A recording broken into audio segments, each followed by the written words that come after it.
오늘은 복음을 위해 스스로 종이 되라라는 제목으로 함께 말씀을 나누도록 하겠습니다. 종으로 살아간다는 것은 쉬운 일이 아니죠. 제가 여러분께 제 종이 되어라라고 하면 안 한다라고 말씀을 하실 것입니다. 왜냐하면 이 종이라는 단어는 예전부터 우리나라도 이 종이 있었었죠.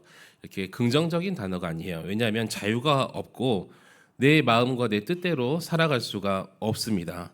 그래서 요즘같이 내가 원하는 대로 살아가는 이 시대 가운데 이 종이라는 단어는 정말 맞지 않는 단어예요. 왜냐하면 종이라는 것은 자신의 시간도 계획도 권리도 다 내려놓아야 되고요. 오로지 주님의 이 종의 뜻에 주인의 뜻에 그렇게 살아가야 되기 때문입니다. 근데 바울이 고백을 하죠. 9장 19절에서 내가 모든 사람에게서 자유로우나 스스로 모든 사람에게 종이 된 것은 더 많은 사람을 얻고자 함이라. 아멘. 바울이 억지로 종이 되었습니다라고 고백한 것이 아니라 스스로 누군가의 강요 때문에 된 것이 아니라 스스로 환경이 그를 종이 만든 것이 아니라 스스로 종이 되었다라고 고백을 합니다.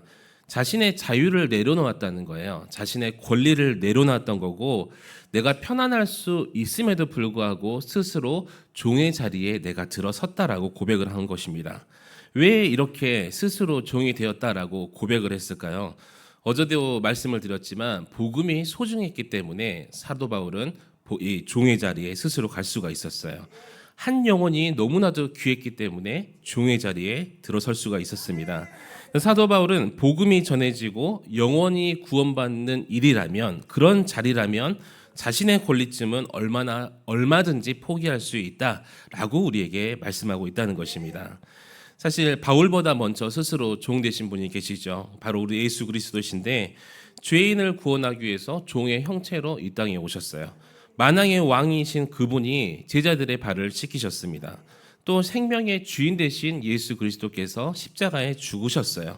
그래서 예수 그리스도의 삶을 보면 섬김을 받으러 온 것이 아니라 섬김을 하시려고, 그리고 섬기러 오셨고 많은 사람들을 위해서 자신의 목숨을 기꺼이 내어주셨습니다.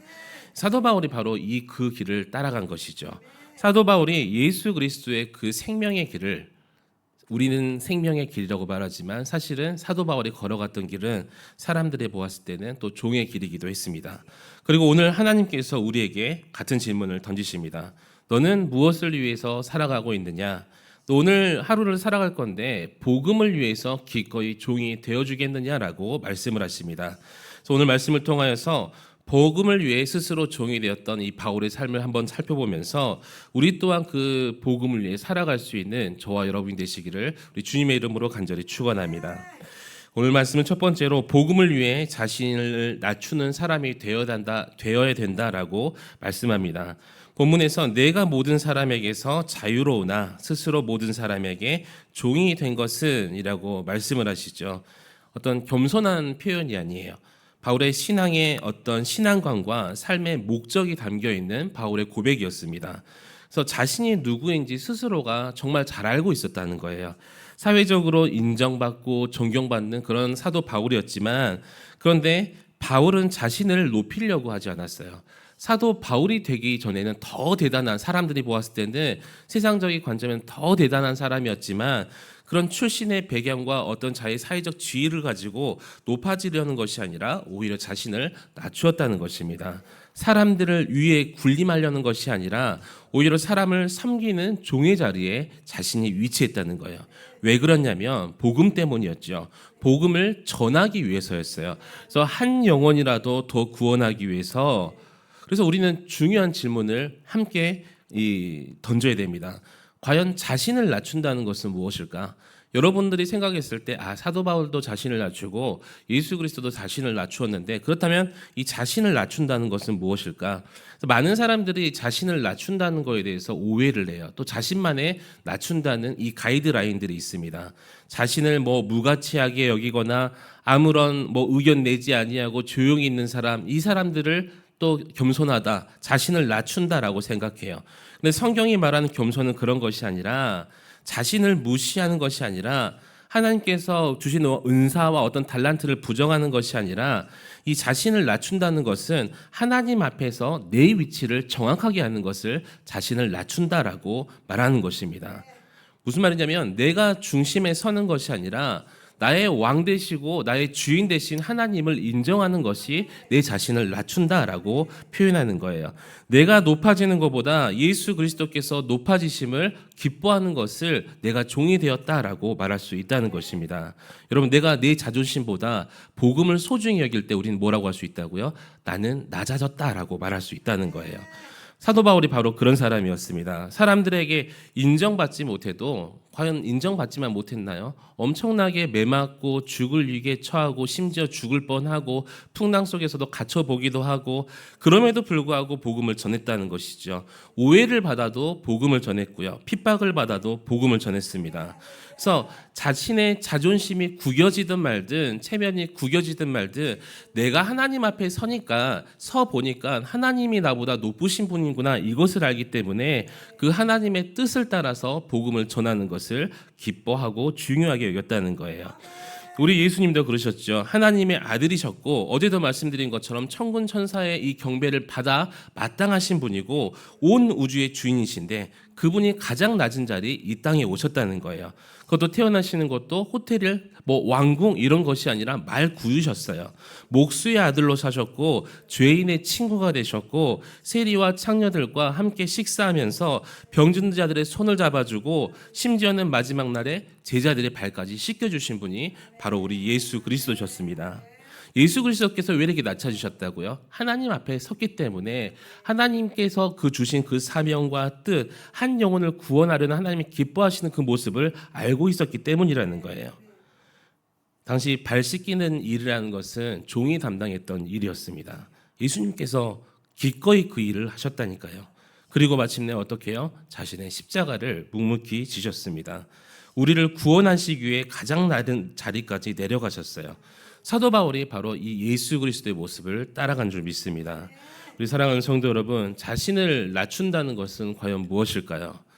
내 말이 설령 옳더라도 먼저 이해하려고 노력하는 것, 내가 먼저 사과할 수 있는 것, 먼저 손 내민 것, 내 자존심을 지키는 것보다 관계를 회복하는 것, 상대방의 이야기를 들어주는 것, 눈물을 함께 흘려주는 것, 기다려주는 것, 판단하기보다는 품어주는 것. 왜냐고요? 영혼을 얻기 위해서예요. 복음을 위해서예요. 제가 방금 나열했던 이해하고 노력하고 사고하고 이 모든 것들이 복음을 위해서, 사람을 얻기 위해서라는 것이죠. 사실 자존심 때문에, 체면 때문에 우리가 관계를 회복하지 못해서 사람들을 얻지 못하는 경우가 허다합니다. 내가 먼저 전화하지 못하고 내가 먼저 사과하지 못하고 내가 먼저 다가서지 못해서 잃어버린 영혼들이 얼마나 많느냐 이거라는 것이죠. 그러나 하나님께서 자신을 낮추는 사람에게 은혜를 베풀 줄 믿습니다. 야고보서 4장 6절은 하나님의 교만한 자를 물리치시고 겸손한 자에게 은혜를 주신다라고 우리에게 말씀하신 것처럼 내가 하나님 앞에서 최대한 낮아졌을 때, 정말 하나님의 그 크신 모습을 보고 낮아졌을 때 하나님께서 우리를 귀하게 사용하실 줄 믿습니다.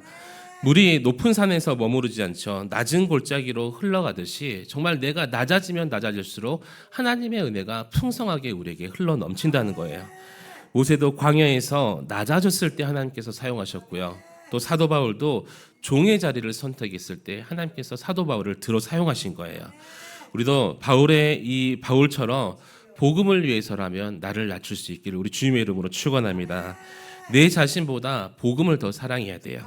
내 체면보다 사실은 꼴배기 싫다라는 표현도 쓸 수도 있겠지만 그 영혼까지도 사랑해야 되겠죠. 사도 바울이 자신을 때리고 죽이려고 했던 그 영혼까지 사랑한 것처럼 하나님과 원수된 우리를 사랑했던 것처럼 여러분, 내가 높아지는 것보다 우리 예수 그리스도가 높아지는 것을 여러분 기뻐하시길 축원합니다.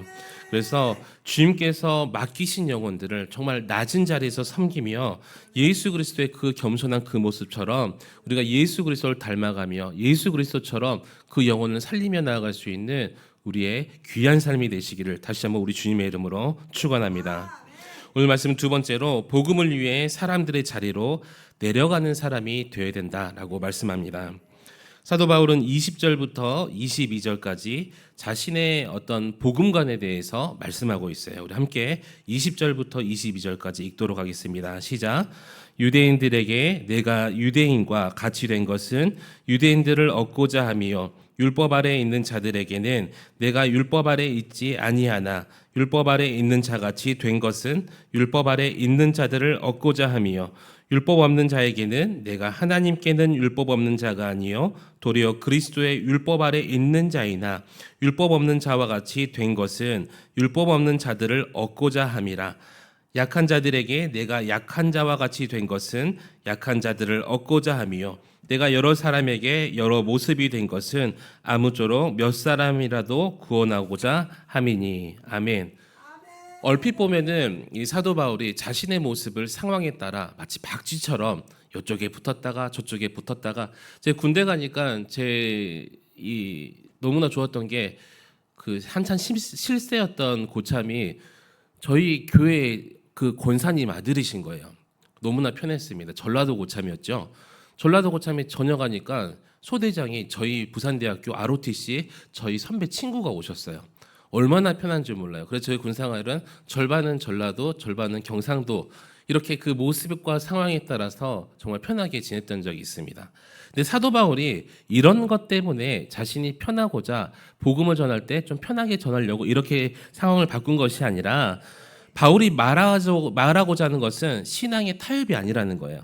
진리를 포기했다, 이런 뜻이 아니라 복음을 전하기 위해서 내가 그 사람들의 자리로 침투했다, 그 사람 자리로 들어갔다라는 것을 우리에게 말씀하고 있습니다. 바울은 사람들을 변화시키기 전에 그 사람들을 이해하려고 애썼다는 거예요. 왜냐하면 우리가 겉모습만 딱 보면은 이 사람이 어떤 사람인지 겉모습만 판단이 되죠. 그러나 그 사람들과 함께 있고 그분과 함께 있다 보면 그분이 왜 웃었는지, 그분이 왜 울었는지, 그분이 왜 기도하고 있는지를 우리가 알 수 있다는 거예요. 특별히 믿지 않는 사람들의 겉모습은 똑같습니다. 힘들어하고 어려워하고 때로는 기뻐하고, 하지만 들어갔을 때 그 기쁨 속의 의미를 알 수 있고 그 눈물의 의미를 알 수가 있다는 거예요. 사람들을 가르치기 전에 먼저 사람들의 이야기를 들으려고 했고, 자신의 기준으로 사람에게 판단하는 것이 아니라 그 사람의 삶 속에 침투해서 삶을 느껴보고 이해하려고 노력했다는 거예요. 왜냐하면 사람들은 그렇게 자신을 이해해주고 만져주고 품어주는 사람에게 마음을 열기 때문입니다. 여러분, 자신의 이야기를 들어주는 사람에게 마음을 열게 되어 있는 거예요. 그냥 그래 고생한다 이런 사람보다 너 그렇게 힘든 거로 나에게 이야기해봐, 얼마나 좋겠습니까? 자신의 아픔을 이해해 준 사람에게 마음을 열 수밖에 없어요. 그래서 바울은 복음을 들고 사람 위에 섰던 것이 아니라, 권위로 그들을 찍어 누른 것이 아니라 복음을 들고 사람 곁으로 갔다는 것이죠. 근데 유대인을 만나면 유대인들의 고민을 듣고 이해하려고 했고, 이방인들을 만나면 이방인 기독교인들에 대해서 그들의 문화와 삶을 이해하고, 또 유대의 기독교인들에게 받는 이 박해들을 이해하려고 했고, 연약한 사람들을 만나면 그들의 눈높이에서 생각하려고 했던 거예요. 늘 내 자리가 아닌 상대방의 자리에 직접 가서 그들의 모습을 보고 느끼고 생각했다는 것입니다. 왜냐하면 이 사도 바울이 원하는 것은 그들과의 논쟁에서 이겨서 자신만의 진리를 세우려고 했다는 것이 아니라 영혼을 구원하려고 했기 때문이에요. 사도 바울이 원했던 것은 그들의 충만한 지식이 아니라 그 한 영혼을 얻고자 함이었다는 것이죠. 예수님께서 죄인들이 살아가는 이 삶의 현장 속에서 들어오셨습니다. 예수 그리스도는 사마리아 여인을 만나러 직접 가신 분이었어요. 그리고 그의 죄를 책망한 것이 아니라 먼저 뭐라고요? 물을 달라라고 말씀을 하시죠. 그리고 대화를 하셨어요. 당시 유대 남자가 사마리아 여자에게 말을 거는 것 자체가 파격적인 행동이라니까요. 그런데 예수님은 왜요? 그 영혼을 구원하기 위해서, 그를 통해서 그 동네를 구원하기 위해서였어요. 그래서 그 장벽을 넘어가신 줄 여러분 믿으시기 바랍니다. 삭개오를 만나셨을 때도 마찬가지죠. 사람들이 모두 다 손가락질하면서 삭개오를 죄인이라고 했어요. 그런데 예수님께서 삭개오를 향해서 오늘 내가 너희 집에 유하여야겠다라고 말씀을 하십니다. 그래서 삭개오가 있는 그 자리까지 예수 그리스도가 내려가셨고, 그 집에 유하면서 그 삶의 현장 속에서 삭개오의 이야기를 들어주셨다는 거예요. 그 사랑 앞에 삭개오가 변할 수밖에 없겠죠. 그 사랑에 충만할 수밖에 없습니다. 그래서 회개하고 새로운 삶을 살았던 삶이 바로 이 삭개오의 삶이었다는 거예요. 사랑하는 성도 여러분, 사람들의 자리로 내려갔다는 것은 무엇입니까? 예수 그리스도께서 이 땅 위에 내 자리에 지금 제가 말씀드리는 사람들의 자리에 내려오셨기 때문에 죄인이 의인으로 되었던 것처럼 상대방의 삶을 이해하고 노력하는 것, 내 상처, 상대방의 상처를 외면하지 않는 것, 상대방과 함께 눈물을 흘려주는 것, 내가 자리에 있는 내 자리로 상대방을 불러들이는 것보다 내가 먼저 가서 그에게 먼저 다가가는 것이라는 거예요. 내가 먼저 찾아가는 것입니다. 내가 먼저 손 내미는 거예요. 어떤 사람에게는요, 전화 한 통이 복음이 될 수가 있어요.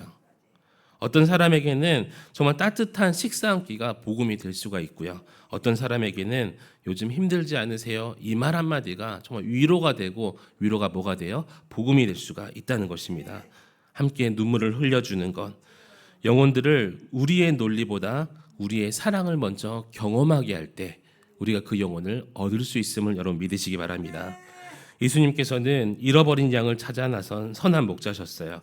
바울 역시 잃어버린 영혼들을 찾아 나서는 정말 복음의 전도자였습니다. 그리고 오늘 하나님께서 이 말씀을 우리에게 주심은 우리도 똑같은 사명을 우리에게 맡기셨기 때문이에요. 기다리는 사람이 되라, 기도하고 기다려라, 이렇게 말씀하신 것이 아니라 기도하면서 찾아가는 사람이 되어라 라고 말씀하시는 거예요. 판단하는 사람이 아니라 품어주는 사람이 되라. 멀리서 그들을 바라보면서 중보하는 것도 중요하지요. 하지만 그런 사람이 되는 것보다 그 영혼 속으로 우리가 빨려 들어가서 그 삶의 현장 속으로 들어가는 사람이 되어라고 우리에게 말씀하고 계십니다. 오늘 우리도 바울처럼 사람들의 자리로 내려갈 수 있기를 우리 주님의 이름으로 축복합니다. 믿지 않는 가족들에게 내가 먼저 다가서야 돼요. 요즘에 가족들이 함께 살아도 말이 끊어지고요. 사랑이 식어진 지 오래라고 합니다. 그 자리에 먼저 내려갈 수 있기를 축복합니다. 상처받는 이웃들에게 먼저 손 내밀고 잃어버린 영혼들을 향해서 먼저 걸어갈 수 있는, 다가갈 수 있는 우리 성도님 되시기를 축복합니다. 그래서 우리를 찾아오신 그 예수님의 사랑을 세상 가운데 전하며 많은 영혼들을 주님께 인도하며 살아갈 수 있는 저와 여러분의 복된 삶이 되시기를 다시 한번 우리 주님의 이름으로 간절히 축원합니다. 이 시간 우리 함께 기도하기 원합니다. 주님, 복음을 위해서 우리 사도 바울처럼 또 예수 그리스도께서 그러셨던 것처럼 낮아질 수 있는 마음을 우리에게 허락하여 주셔서 우리가 하나님 앞에 있다는 것을 깨닫게 하여 주시고 정말 나의 주인 되시고 만왕의 왕 되신 우리 하나님께서 말씀하시는 것을 잘 붙들게 해달라고, 그래서 영혼들에게 먼저 다가가며 한 영혼을 주님께서 귀하게 여기신 것처럼 우리도 귀하게 여기게 해달라고 우리 함께 기도하며 나아가겠습니다. 하나님 아버지, 감사를 드립니다.